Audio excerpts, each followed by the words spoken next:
How to sign out on Messenger on all devices. Hello everyone.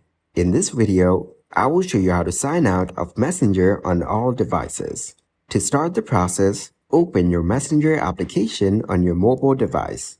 After that, tap on the three horizontal lines. In the menu that appears, tap on the settings icon. Now scroll down until you see More in Account Center and tap on it. In the Account Center section, tap on Password and Security. Then look for the option where you're logged in and tap on it. Here, you will see a list of devices that are currently logged into your account. Now tap on any of the device that you want to log out from. A new screen will appear with details about that device. Tap on Logout to log out from that specific device. Now repeat the same process for other devices that you want to log out from. Thank you guys for watching this video. Hope you got some value.